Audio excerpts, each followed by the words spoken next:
Welcome to From Startup to Grown Up, the podcast. My name is Alyssa Cohn. I'm an executive coach, an angel investor, and the author of From Startup to Grown Up. Each week, I talk to founders, creators, advisors, investors, and builders of all kinds about their insights and experiences in going from startup to grown up. This is episode number 12, and I'm thrilled to have Rahul Vohra. Rahul is the co-founder and CEO of Superhuman, which promises blazingly fast email. I use Superhuman myself, and so did tons of my friends. Prior to that, Rahul was the co-founder and CEO of Rapportive, which they sold to LinkedIn in 2012. We had an incredible conversation. We talked about a lot of the lessons he's learned from being a serial entrepreneur, how and why he learned to meditate, and what he's gotten out of working with his various therapists and coaches. We also discussed the specifics of how he builds trust with his team, the best tool I've ever heard of to cheer yourself up when you're stuck in the mud of your startup, and the pros and cons of being a celebrity founder. Rahul is such a rigorous thinker and has so much wisdom to share, so I hope you enjoy this incredible conversation with Rahul Vohra. Rahul, welcome to the show. I'm so excited to talk to you today, and I wanted to start off by just talking about your background as a gamer. And I know that you think of yourself as a gamer. And what I've read somewhere is that you, at this time of year, you tend to play games to sort of see what the best are from this past year. Are you playing a bunch of games right now? And what's your favorite or your biggest takeaway from the games that you're sampling? Yes, I am. And normally I play very narratively driven games. These are very enjoyable for the narratives themselves, but also because they provide case studies on how to tell captivating and engrossing stories. But right now, I'm actually playing a very different kind of game that some of our listeners may know called Borderlands 3. It's an older game. It has a relatively loose narrative, but it is nevertheless still an excellent case study on game design. It's essentially a cooperative shooter, and it's fascinating to see how they scale the experience so that it's fun for players of different skill levels all the way from novice to expert. And not coincidentally, that's something I think a lot about for Superhuman. How do we ensure that it is fun, that you get into flow, whether you're a novice or an expert? Wow. So what have you discovered? Well, one of the interesting things that they do is they actually scale the difficulty, the challenge rating of the enemies that you're up against, depending on how leveled you are as a player. So even though you're in the same game, and I play with two other friends and we're up against the same set of enemies, the difficulty in overcoming those enemies depends on how far your own character has progressed. So it's actually fine-tuning the difficulty curve, which results in personalized flow for each individual player. I love that you're both enjoying the game and getting so much out of it. I'm sure there are a lot of takeaways for you with Superhuman. Yes. One of the things that we study quite intensely is flow. And game design ultimately boils down to the creation of flow. So there's a lot that we can transfer from game design into building amazing products. Well, I certainly want to get into everything about building Superhuman and also before that Rapportive. But I also want to start with, your past experience even before Rapportive. I know that you tried a number of startups that didn't necessarily work out. So can you tell us what some of those were and why they didn't work out? And even more importantly, what you learned from those experiences? The startup just prior to Rapportive was called Mojo, and we had figured out how to do part of what AngelList is doing today, equity crowdfunding, and make it work with EU legislation. In other words, we had found a way for startups to raise money online that actually works with EU public securities law. Now, perhaps the coolest thing about Mojo was the domain, which was mo.jo. And in case anybody is wondering, the top-level domain there belongs to the country of Jordan. It looked really cool, but it did have the unfortunate side effect of dropping off the internet every now and then. So I suppose one of the lesser lessons was this: when you can, get your .com domain. But the biggest lesson for me is that I'm much better as the CEO than I am in any other role. For Mojo, I was a co-founder, but I was not the CEO, I was the CTO. And when I could sense things going awry, it was very difficult to act on in a decisive manner, as our CEO, who was and is brilliant, was going to stick with the direction. So it sounds like that was like the insight for you was that you really have to be the one who's a decision maker. Yes, I think that'd be a good way of summarizing it. I've often had coaches reflect it as some people make great soldiers, some people make great generals. It's very rare that the same person is going to be excellent at either. I've heard a lot of founders, in particular founder CEOs, who feel like they're kind of unemployable. And so they had to start their own company. Well, I think that happens for a whole variety of reasons, but it is definitely the case that the longer you are a founder CEO, the longer you are unemployable, because the skill set that you're developing is that of being a founder and a CEO, which can be very valuable to some companies, but not in the traditional you're going to be an employee sense. So you then went on to build Rapportive, which was a Gmail plugin that allowed people to see information about the senders, including their social media links and recent tweets. And I must say, I have a lot of friends who loved that product. When Superhuman came out, they felt like, oh, it's like the return of Rapportive, where you can see people's, social media. And you then sold it to LinkedIn within 20 months for $15 million.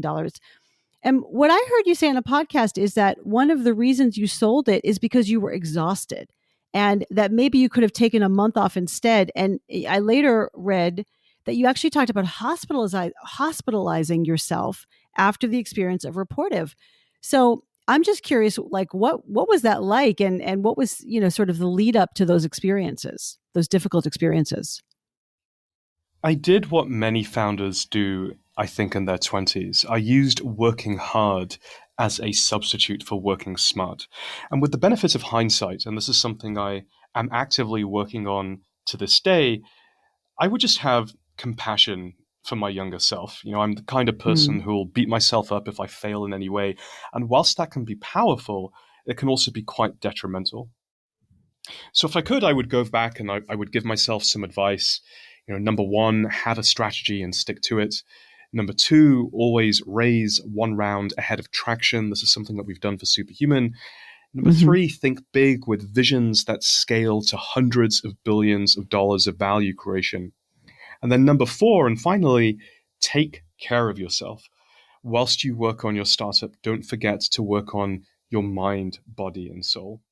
Those are the things that I wish I'd known during the Rapportive experience. I want to talk more about the sort of the working on yourself and working on your mind, body, and soul. And I would also say pacing yourself. I know the founders that I work with, they have a very hard time pacing themselves, and things like panic attacks and depression are kind of normal in that environment. If you put yourself back in that experience, what do you think was driving you?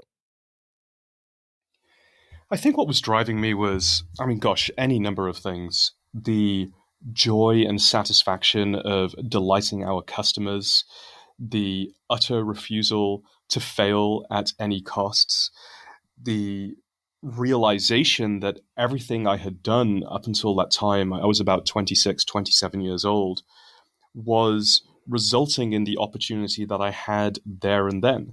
And I didn't know if or when it would come round again. The realization that my team was phenomenal. I'd come out of the University of Cambridge, which I think a lot of people who go to schools like that kind of take it for granted. So if anyone, again, is listening and has the great fortune of having gone to a great school, stay in touch with those people, because they're going to go on and do incredible things. It becomes incrementally harder to make fast connections like that. And I could see it at the time that the team I had was utterly remarkable compared to most startup teams that get created. So it was all of these things, and just wanting to take the best advantage of what we had. And Rapportive really was sort of a runaway growth story. We got 10,000 users in the first 20 hours, many tens of thousands over the course of the next weeks. We were the first Gmail plugin to scale to millions of users. And in that short period of less than 2 years before we sold to LinkedIn, I didn't know this before we'd sold, but we had essentially captured most of LinkedIn's daily active users on this one platform and this one product, which is a remarkable achievement for just 5 people. That is very remarkable. Wow. So, you gained all this traction and it went fast, but it sounds like also it just came at a cost. Like for you, it just took a large toll on you. It did. personally? I was Yeah. tired. My co-founders, Martin and Sam, were tired. And I was working so hard, in fact, that I managed to cause irreparable damage to myself. And like you mentioned, I spent a week in hospital and I still have a hiatal hernia. And so when the offer came in, it was something that we took very seriously. The economic outcome was fantastic, especially if you adjust for the 20 months that we were running the company. But even more importantly to us was the idea that we could get Rapportive in front of LinkedIn's, at the time, 250 million members. And that plan Hmm. largely worked. Like LinkedIn finally shut it down, I think in, was it 2021 in March? And Rapportive was a thing that millions of people relied upon for over a decade, which to me feels Hmm. like a good success. And then, as you Yeah. mentioned, Oh, of course, definitely. we've built it again inside of Superhuman. Yeah. So I just want to sort of continue talking about this notion of like building yourself and your body and your mind. And, I think also your emotional stability. And I know that now, or I've read before that you now work with a number of coaches. You said a therapist and two different executive coaches. Is that still true? And could you tell us about the journey that you've been on, since Rapportive and then through Superhuman to sort of maintain yourself at your best in terms of your health, your spiritual health, your mental health, your physical health? Yes, that's absolutely still the case. So today I work with three, I guess, coaches, one therapist, and two executive coaches, although they're quite different, which I can get into in a moment. And during the course of the last 4 or 5 years, I've also worked with coaches of many various kinds. I'm a huge believer in coaching as something that is very effective for me personally. For example, I've worked with a nutritionist, I've worked with a physical trainer, both of those to help me get into really great shape. I've worked with animal coaches. I've had some very difficult pets in the past, and I guess it's the founder CEO mentality. I'm not one to give up, so I just lean into the problem and try and make the best of it. But today I'm working with three. And we can start with my therapist if that's Yeah, interesting. please. Please. Very interesting. So I started working with my therapist in about 2016. And initially, we would do work just for me, such as what is my outlook on life? What is my outlook on work? Or how was I feeling about my relationships? But today, I actually see that therapist with my partner. We see her weekly, and we're working on Hmm. improving the quality of our personal relationship. But I think a lot of the things that we work on also translate into the work context. So she's helped my leadership in a lot of ways, and a lot of those lessons actually come from personal relationships. For example, she's helped me realize when in previous relationships I was tolerating bad behavior. And at the time, I had rationalized it. I'd convinced myself it was okay because I'm always fighting for the underdog and I always want people to succeed. I never give up. And my therapist helped me realize that maybe that's an okay attitude in work. You don't want as a founder, you don't want to ever give up. But it's not something that you should do in a relationship necessarily, especially when it comes at the cost of your own well being. Bringing that back into the company, she's helped me hold a higher bar for what it means to be at Superhuman. Because the company, like any of us, deserves the very best. And now I'm more comfortable in holding that bar with other people. I love I love everything you just said. I mean, first of all, I first of all, of course, love that you're a fan of executive coaching. As an executive coach, I'm like, yes, yay, coaching and also therapy. And I love that you've now kind of brought therapy into your own relationship, your own personal relationship.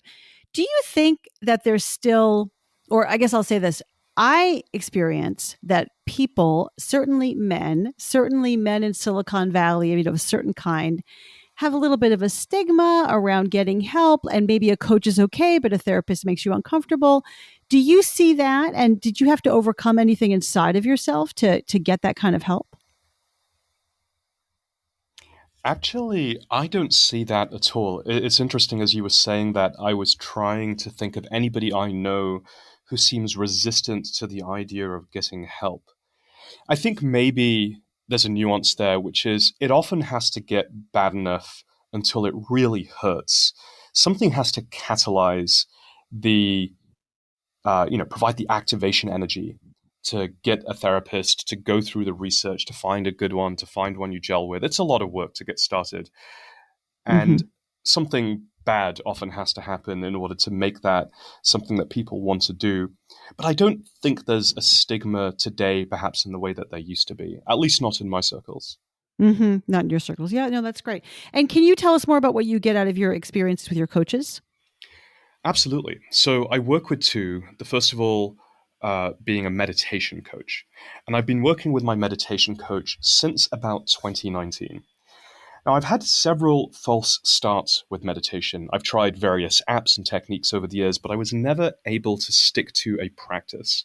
But then several friends recommended that I talk to Laurent Valasek, and he comes from an organization, the Peak Leadership Institute, and he specializes in teaching transcendental meditation, but with the specific goal of maximizing leadership performance and potential. Now, he's been the CEO of 3 technology companies, so he knows exactly the kind of stress that I face. And I thought, well, people work with coaches for things like nutrition, physical training, executive function. Why not meditation? So I now have a quite developed TM practice. I do it twice a day, once in the morning for half an hour and once in the afternoon for another half an hour. So it's a full hour of meditation per day, if not more. And I'm very excited to share that it's actually been life-changing. Now, initially, I simply felt happier, more buoyant, some flashes of euphoria even. But then later on, the effects became much more profound. I am now today much more creative, I think, than I was, and I can stay focused for much more longer. And these are really noticeable effects. So I owe all of that to the practice of TM and specifically working with a coach. Like I said, I've tried to teach myself to meditate in the past, but it just didn't really work. Working with a coach and having that kind of external commitment and obligation and tutelage was the thing that made it click. As a coach myself, and also as someone who has struggled with meditation and being consistent about meditation, you're really kind of making me think that it's always true that having a partner in helping you do hard things or things that are hard for you is always much more effective. I couldn't agree more. Yeah. And how about was there another coach that you have? I'm so curious about the team around you. Yes, I also started working with a CEO coach earlier this year, and I realized that I needed a CEO coach specifically after I spent a weekend with our Series C lead investor just a few months ago. Now, it was an amazing weekend. He invited me out to his place in Utah, and we spent the weekend relaxing. So we were getting to know one another. We were hiking. We were in the hot tub. We were just chilling out. But we were also talking about plans for the future of the business. And I'd gone into the weekend, Alyssa, I tell you, with a tremendous amount of stress. It had been a tough month, and I had just made some really hard decisions. But I came out of the weekend very happy. I was fully energized. I was extremely optimistic. And it's worth asking, what had changed? And the answer was almost nothing. The business was exactly the same. The challenges from Friday were still there on Monday. And what had changed was my mindset. And I realized that mindset needs constant training and nourishment, much like anything else we're trying to develop. But where a CEO coach rather specifically comes in is that they're very familiar with the trials and tribulations of being a CEO. Whereas a normal therapist might say, oh, you seem really unhappy and you've been unhappy for a while, maybe you should think about a different path for yourself. A founder CEO coach knows that that's not a realistic option and it's not actually what you want. But they're going to engage with the problems that you have, whether it's on the personnel side or on the strategy side or on the financing side, really whatever it is, and deploy all of the things that they've learned from being a CEO, all of the things that they've learned. In this case, my CEO coach has also been an investor and has also coached many hundreds of other very high-profile CEOs. So they're able to deploy all of that pattern matching into helping me figure out what it is that I need to do. I think that's so powerful. It's interesting that you say, a therapist would look at any founder and say, why are you doing this? Right? Like you're just beating yourself up over and over again because the intense experience of being a founder and the ups and downs of being a founder are not necessarily familiar to someone who's not, been in that world at all. So I think it's like so interesting that of course you have to find someone who can relate to that. Exactly. You do need a balance between someone who's looking out for you and someone who's looking out for the business. And when you hire a therapist, they're 100% looking out for you, and you definitely need that person. But if they're always 100% looking out for you, I think for most founders, there's going to be a prolonged period of time where at least they're going to ask, should you be doing this? And Right. what you really Right. need is someone to come in and say, okay, I'm assuming you want to do this and you want to continue to do this. Let's help you figure this out. Let's fix the problems. And can you, so it sounds like you've just been recently working with a CEO coach. Would you want to share who that is and what are one or two things you've gotten out of that experience? Absolutely. So his name is Darren Gold. I believe his website is darrenjgold.com. He's got a book. He's got lots of really incredible assets out there and a very interesting blog. We spent the first few sessions actually focusing on founder mentality. I wanted to get to grips with that a little bit more. It's not really something I'd engaged with previous CEO coaches. I'd mostly gone in with relatively tactical challenges I was facing. And he's also very widely read, which is something I appreciate.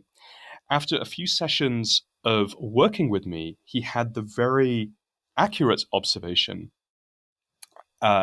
And actually, before I share the observation, let me share the questions that he was asking.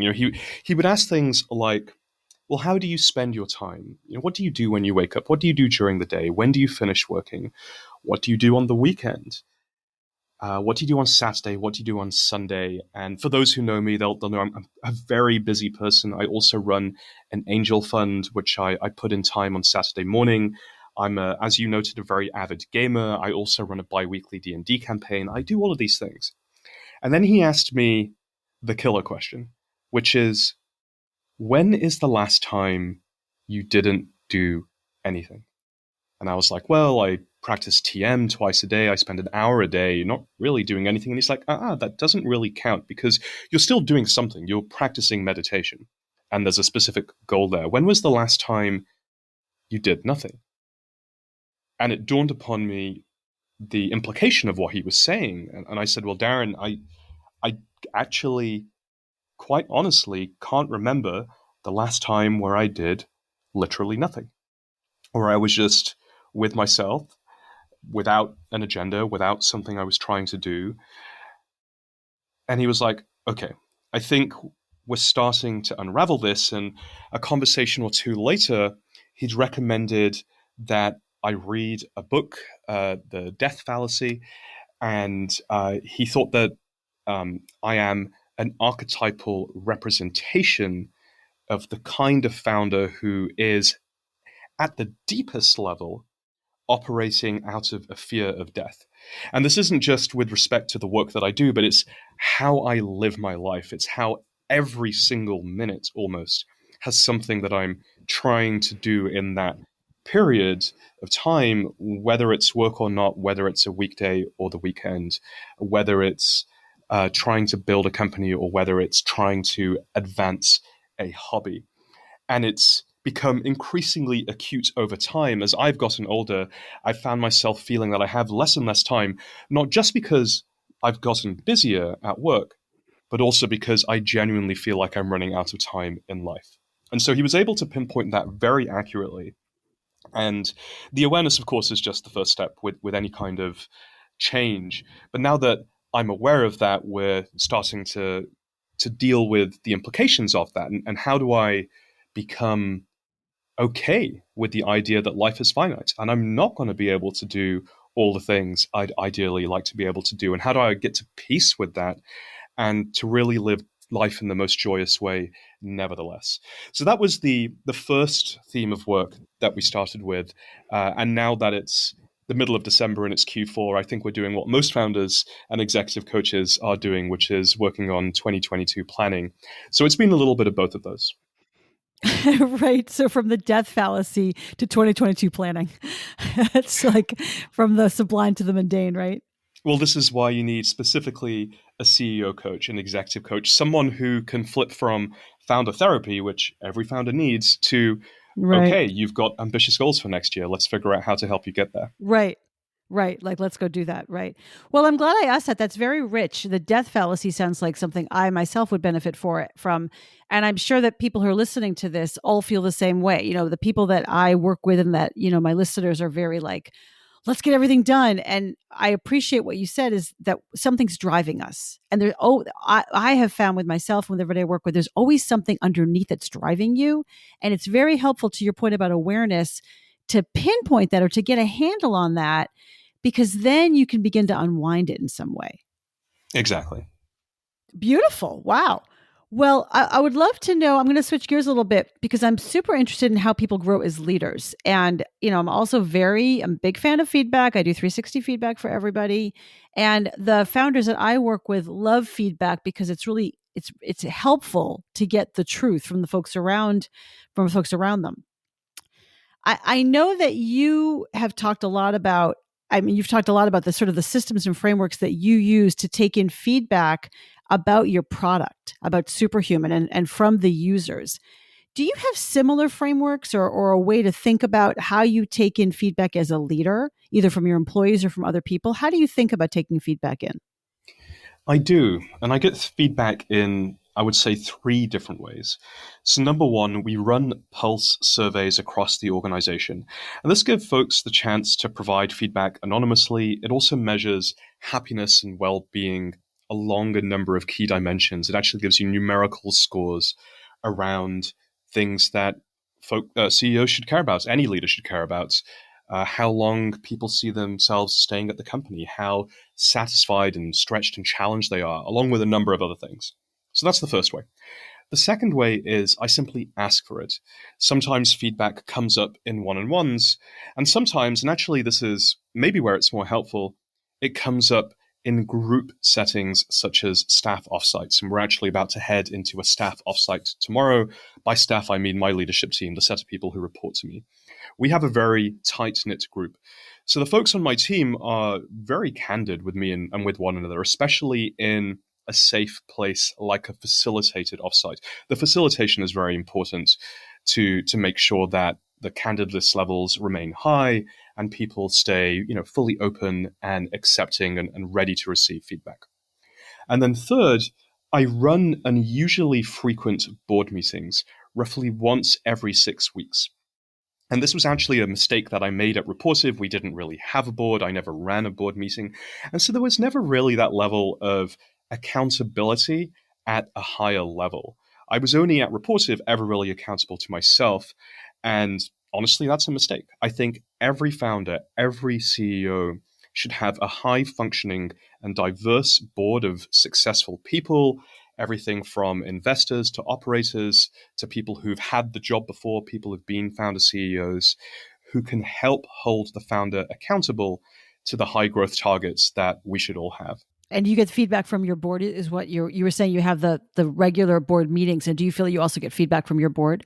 I do, every 6 weeks, and then a lot of back channel feedback as well. I have very strong relationships with every single person on the board. They're all on speed dial. I can text them any time of the day. And that's a really another valuable channel for feedback. Mm-hmm. And so I think you have a lot of processes, right? You have sort of a lot of rich ways to get feedback. What is some of the feedback that you've gotten recently that maybe you had either a hard time accepting or a hard time actioning or, surprised you in any way? Anything come to mind? This isn't a recent example, but something that it took feedback to unwind was actually when I was raising our Series B, which happened back in 2019. So I had met with an investor, David Ulevich, from Andreessen Horowitz, and he had asked me, "What is your sales strategy?" And I was immediately turned off. I thought, we're not doing sales, we're doing one-to-one concierge onboarding, we might do it down the line, but today we're a B2C company. This is very different. I told David in that meeting, I don't see us doing B2B sales anytime soon, and I left that meeting thinking, he's not our guy. I guess we're not going to do the Andreessen deal. But I was wrong. And I'm very fortunate to have some of our earliest investors be able to help in detail with fundraising. And our first investor Ed Sim from Boldstart Ventures, he's very close with David, and this is an example of the board helping. He spoke back channel with David, and Ed was like, something doesn't add up here. He realized that David wasn't asking what our sales strategy was, even if those were his words. He was really asking what our go-to-market strategy was. And so Ed called me up and he explained that David and I were actually way closer than it seemed. We were actually on the same page, and that I was just getting hung up on semantics and wording. And he encouraged me to take another conversation. So I did. And a few weeks later, David ended up leading our Series B from Andreessen Horowitz. Well, that's very nice. And I think it speaks to the channel of the power, I should say, of back channeling when sometimes you need it. I think it's really helpful to have trusted people, whether it's your board or your employees, to be able to go back and say, hey, what just happened around here? To also, what you're talking about here is also misunderstanding, to clarify misunderstandings. Absolutely. And when I've got feedback that maybe I do like or I don't like or I'm not sure about, I'll often get those second and third opinions from these outside experts, these people I trust really deeply. The caveat, and this is the trick, is to make sure that they present a truly unbiased picture and that you really are talking with people who will tell you how it is. You want to avoid talking to those folks who will just tell you what you want to hear.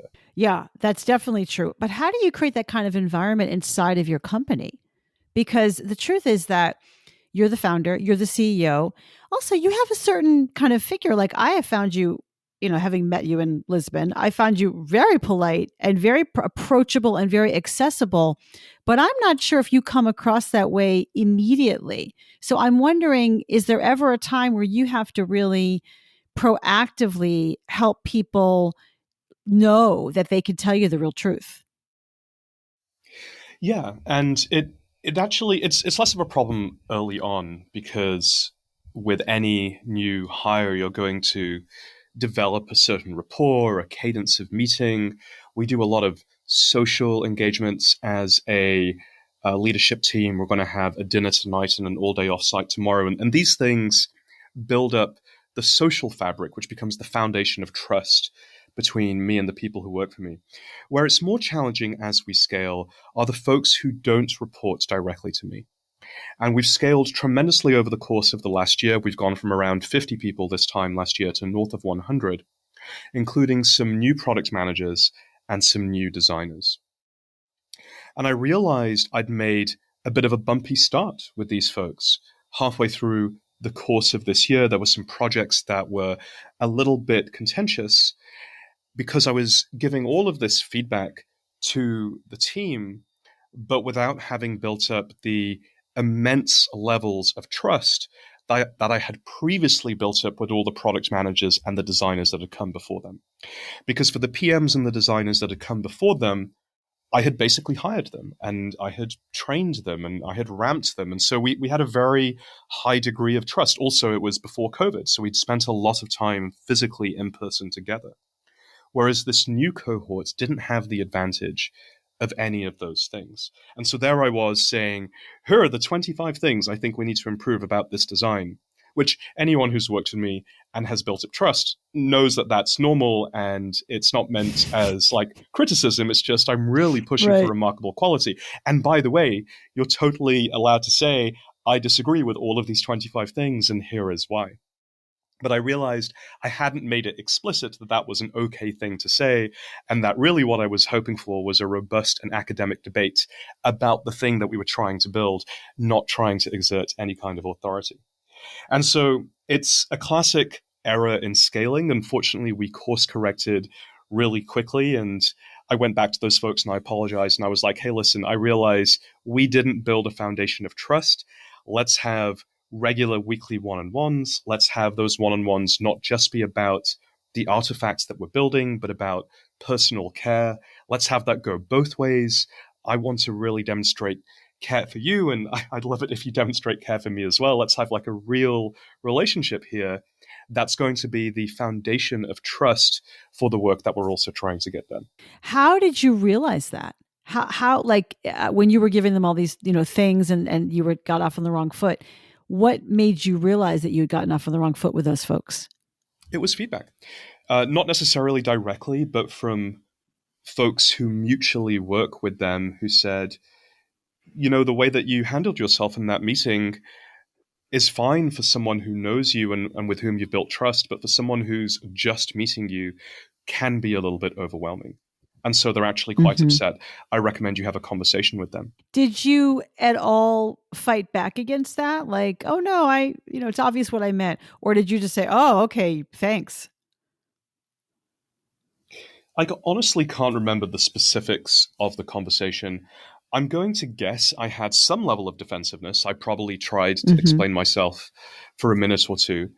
But at the end of the day, look, if someone is unhappy, they're unhappy. And it kind of doesn't matter whether I think I did the right thing or not. It's my responsibility. I created some discomfort there. And so pretty quickly, I just owned it. And the next week, I was having those one-on-ones and reflecting and trying to diagnose what happened so that we could build a better working relationship going forwards. I kind of want to say it's so complicated, like dealing with people, right? People bring their own baggage and you think you're just being you and they think they're just being them. But I think at the end of the day, you've put it very well. And in some ways it's simple in the sense that it comes down to rapport and trust and knowing each other. So then they give you a break when you make a few missteps, and that you also give them a break if they don't kind of catch it all at the same way the first time. I agree. I would also add two more things. I think genuine symmetric care is crucial for any relationship of this kind. And also social time, just actually spending time together. One of the best things we did as a product and design team is we did a week in San Francisco. This was just a month ago or so. And then for 2 days of that, we actually went up to Sonoma. We went to some really great restaurants. We hung out. We stayed up until the wee hours of the morning. We played beer pong, whatever it is. Like we just had a good time. And that the feedback that I got after that was, oh my God, this was incredible, because the new PMs and the designers on the team, that they see I'm just another person, right? And I'll have a drink with you, or I'll have a meal with you, and we're like, we'll shoot the shit, and it's fine. And that just creates a much more friendly, collegiate atmosphere whenever we're actually discussing a work artifact like a design or a product specification. Right. I love that. It's so, I think that time away from work is so important, and it's hard because actually we're busy and, founders aren't always oriented that way. So I appreciate that you've sort of seen the value in just going and hanging out together for a sustained period of time. Absolutely. And it's always fun. I'm always down to hang out. It's never a bad time. Right, right. And what we've been talking about here, and you mentioned this a little bit, the idea of culture. So I guess I'm interested, especially because you had some startups that didn't go well, and then you had Rapportive, which went well, and now Superhuman, which is going really well. How have you grown or changed, if at all, in the way you think about culture and how important culture is when building a company? Including maybe it's not something that's on your mind. I'm just curious how you've thought about culture as you've changed as a leader yourself. Well, at Rapportive, I didn't really think about it. And when you're 5 people, it might be a little premature. Culture is the 5 people that you are. But today, it's hugely important to us. So, for example, during hiring, we look for really strong alignment with our company values. Our company values is the way that we codify and spread the culture. And I think that most companies take a few iterations to get their values right. They often write down vague concepts that are table stakes and which don't really differentiate them from any other company. So to avoid this, we went through a fantastic process from the book The Advantage by Patrick Lencioni. And in the book, Patrick introduces the idea of core values. And even better, he gives you an efficient process for identifying them. Now, core values are those which you can credibly claim to uphold more intensely than 99% of all other companies. That's his definition. And they are so important that you would continue to uphold them even if they would be detrimental to your company. So let's just let that sink in for a while. These are things that are so important to you that even if you know they're doing harm, you're still going to uphold them. That's why they're so special. And for Superhuman, Right. our core values are create delight, be intentional, and remarkable quality. And so these are things that we now screen for in every single interview that we have. Is there a way that you can imagine that it would actually, that these core values would be detrimental to the company? Sure, absolutely. I think the most obvious one, actually, they all share the same potential flaw. And it's probably helpful if I just explain what the values are, and then I think it will become obvious how they could be detrimental. So create delight, that I would say is our most important core value, our super value, if you will. Superhuman exists to create delight. And this value stems from my background in game design. Now, in game design, which I actually used to do professionally before I was a founder, we define a very specific definition of delight, which is pleasant surprise.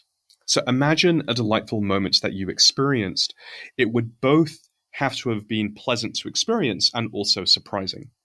And it's that combination that makes it delightful. The next value is be intentional.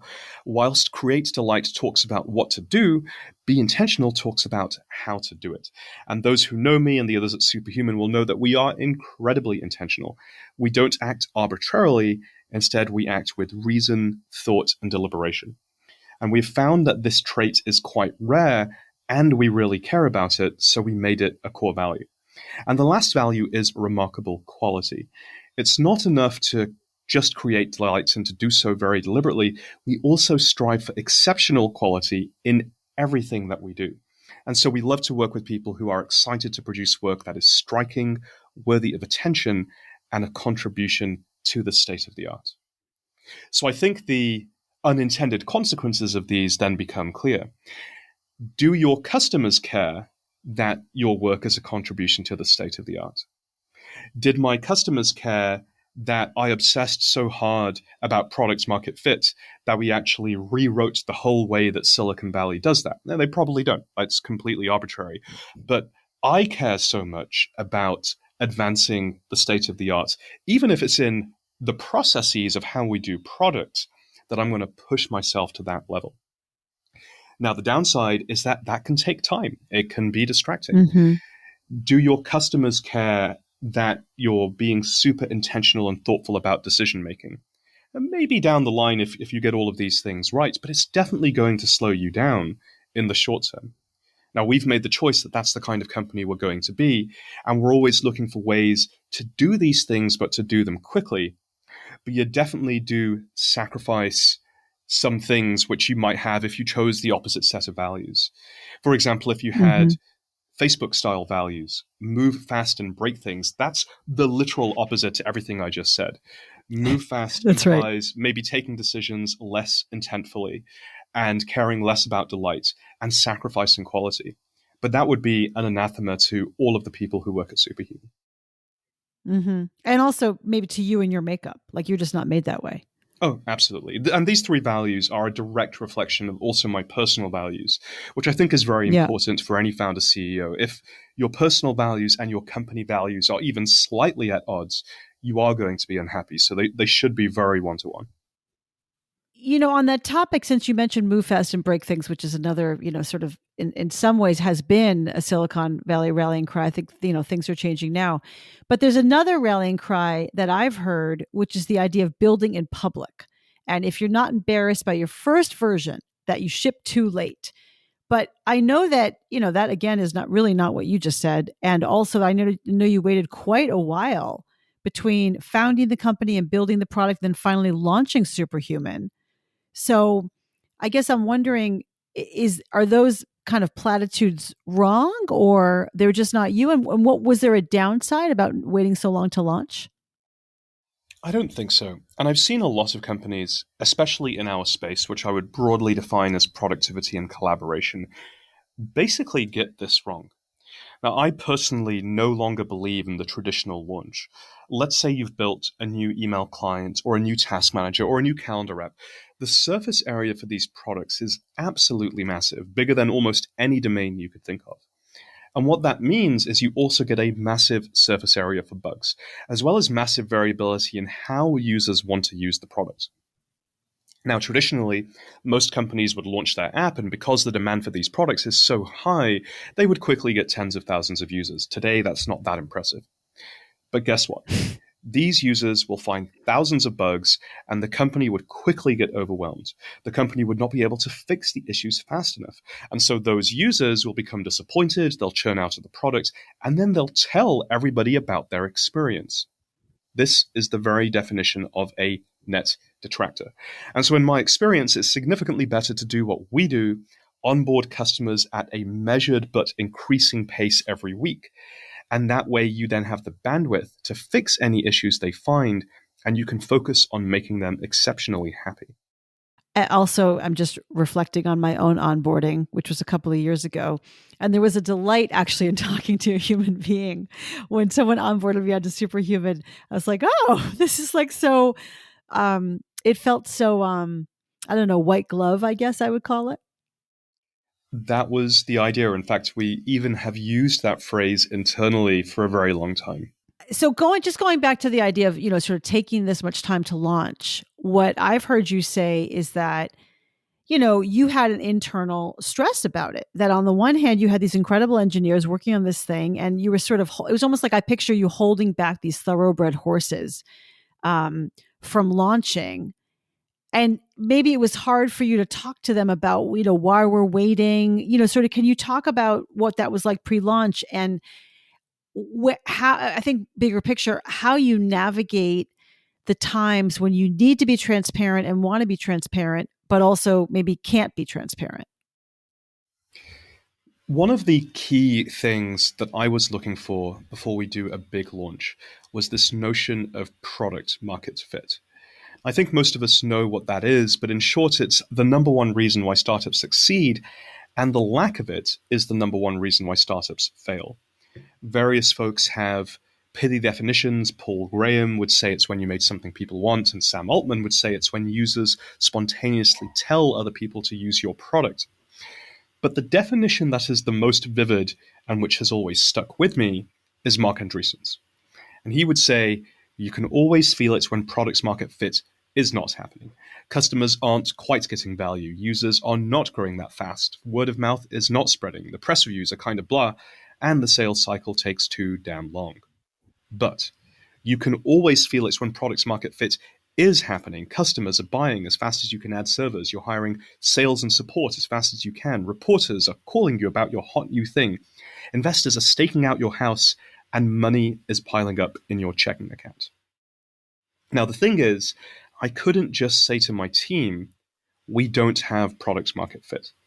Because if we were using Andreessen's definition, the rational response is, cool, let's try it and see. Let's see if reporters are constantly calling us and money piles up in our checking account. But as we just discussed, that's how many companies fail. And I was personally extremely confident that try it and see would not go well.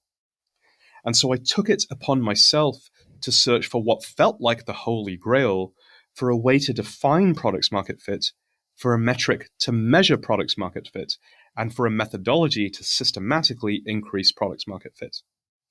Now, for those who followed my journey, I did actually find all of these things, and I came up with what we now call the products market fit engine.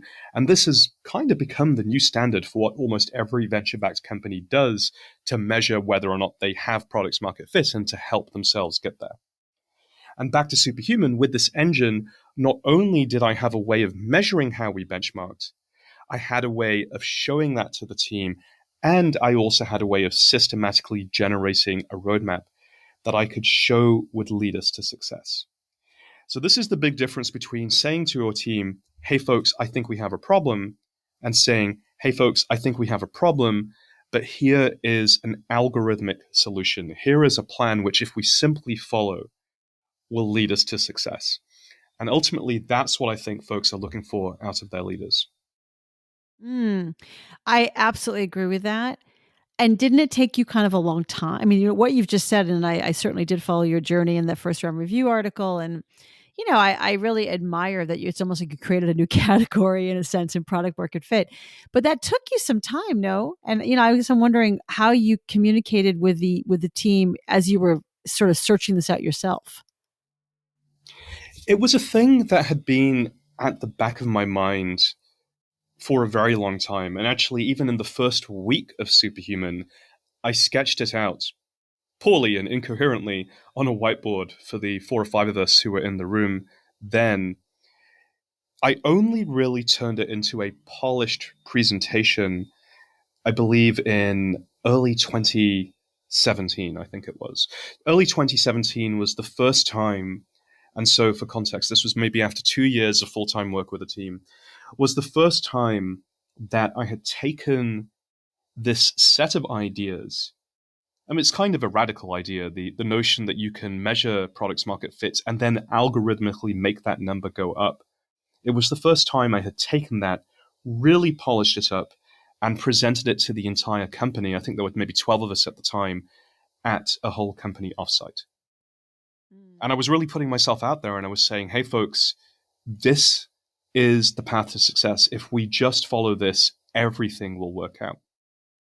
And it really worked. I think it was a compelling and watertight story, fully resourced with links for people to read up on these things and articles that I had drawn from. And people left that offsite energized and excited for us to use this methodology to get to success.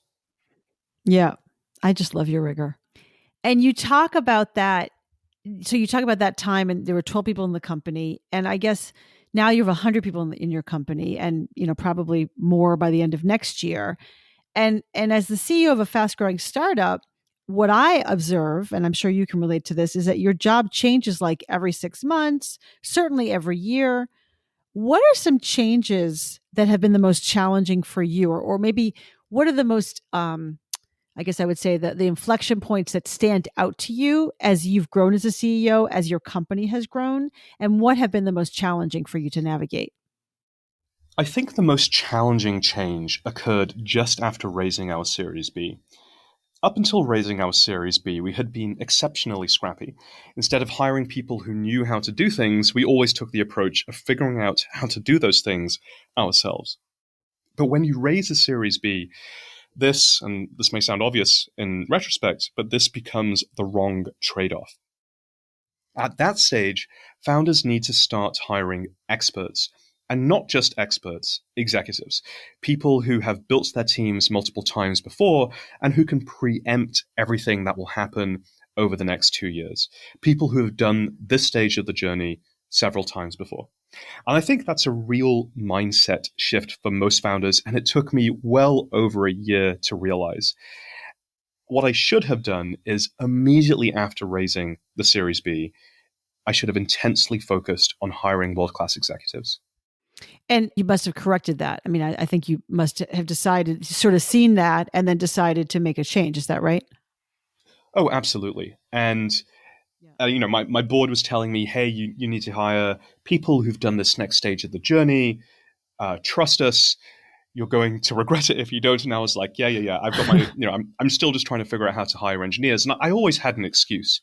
Of course, the ironic thing is us trying to figure out how to hire engineers or salespeople or whatever it was is the very thing that executives will come in and just know how to do. And so there's this shift in you don't have to figure everything out for yourself anymore at a certain point. And I think many founders make that shift way too late because by definition, we're good at figuring things out. Like our whole raison d'etre is to go into a market that we may not have full information on, that maybe doesn't even exist yet. We're going to make our stamp. We're going to make our dent in the universe. But you don't want to be doing that for literally every aspect of your company. That's just too much innovation and too much figuring out to take on. Where possible, you should be hiring people and bringing folks in who already know how to do those things.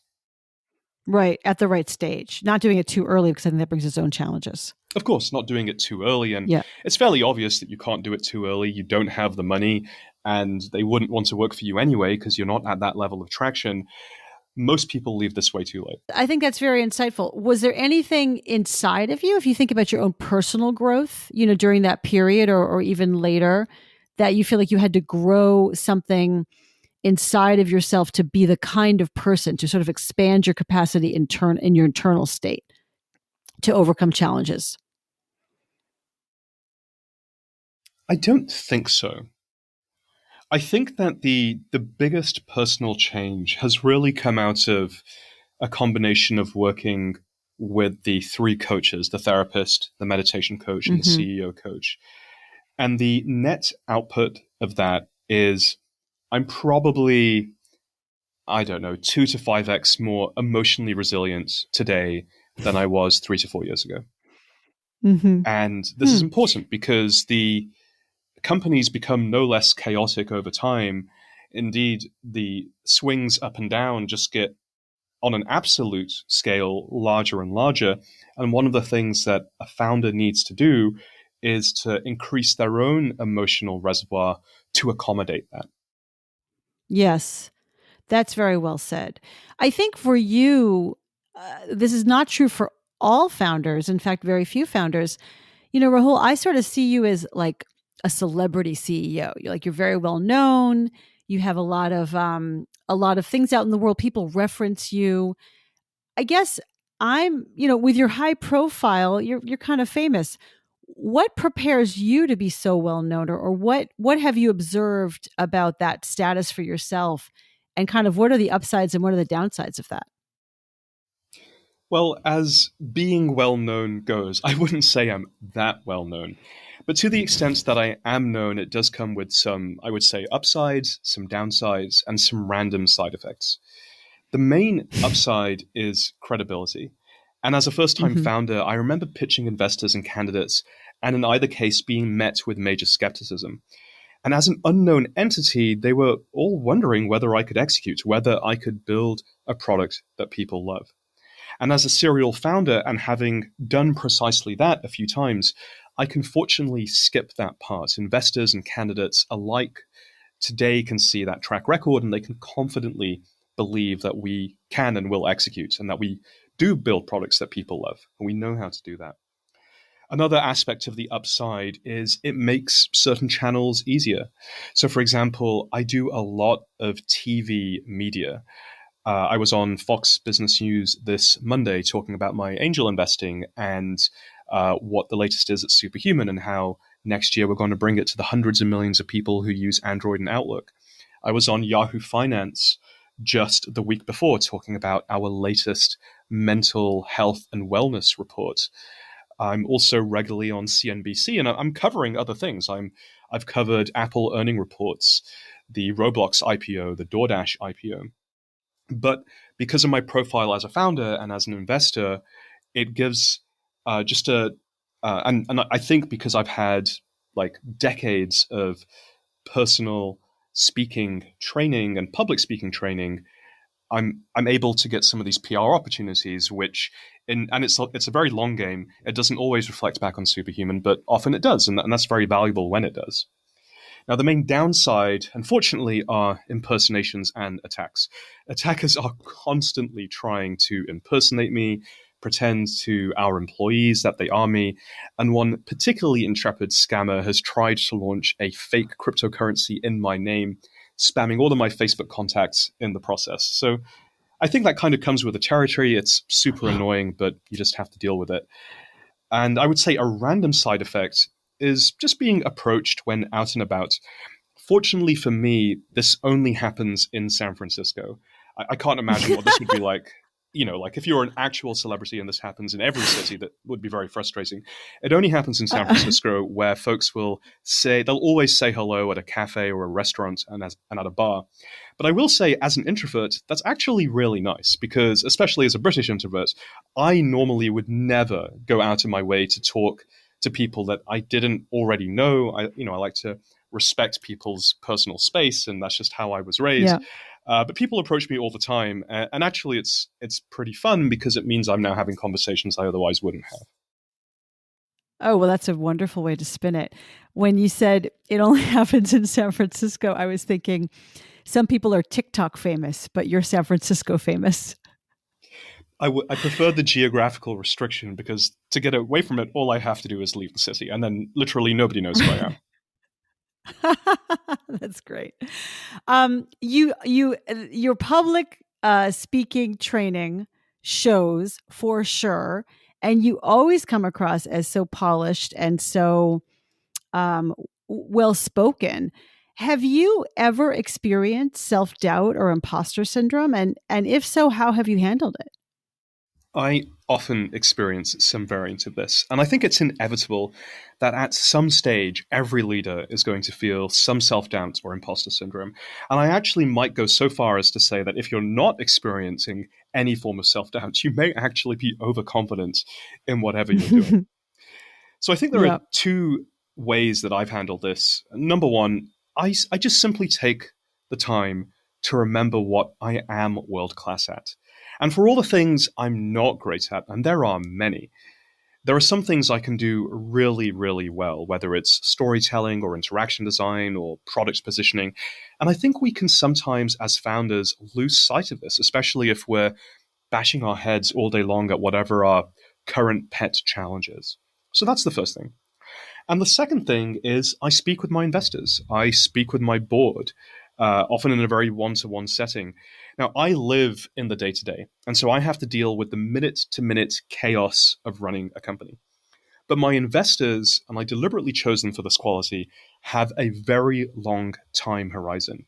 And so they can help me refocus on long-term success, all the things that are going well, the market opportunity, and how we get there. I think as founders, it's very easy because we only spend, maybe a month or two every 18 to 24 months really living in the fundraising pitch when we're fundraising. It's very easy to lose sight of the ginormous opportunity because you're just dealing with the day-to-day. Actually, one trick that I would highly recommend to all founders is every few weeks or so, just go back to your last fundraising deck and literally pitch yourself. Like, read through it and you'll be like, oh yeah, this rocks. This is going to be a huge, ginormous company. Like, yes, some things are going wrong. That's normal. Things go wrong in every company. But this is an incredible vision that we're working towards, and we're going to succeed.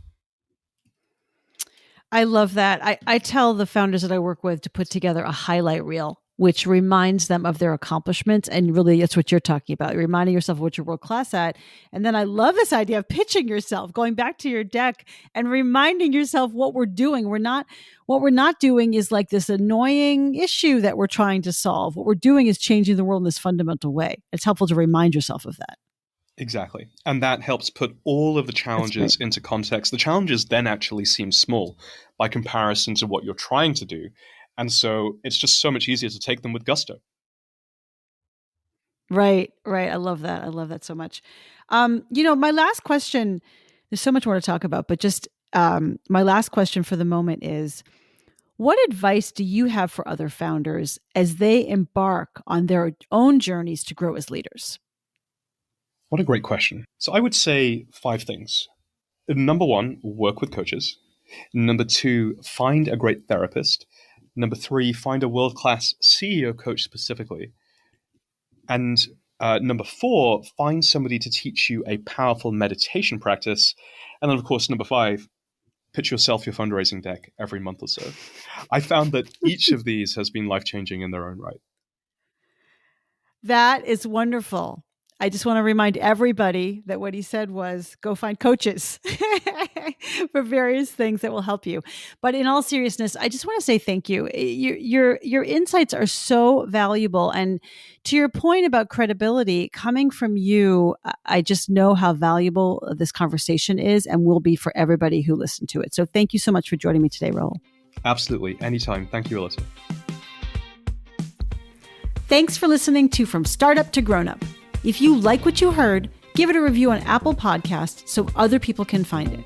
And if you know of a founder or someone else who is meant to be on this podcast, drop me a line through my website, alyssacohn.com.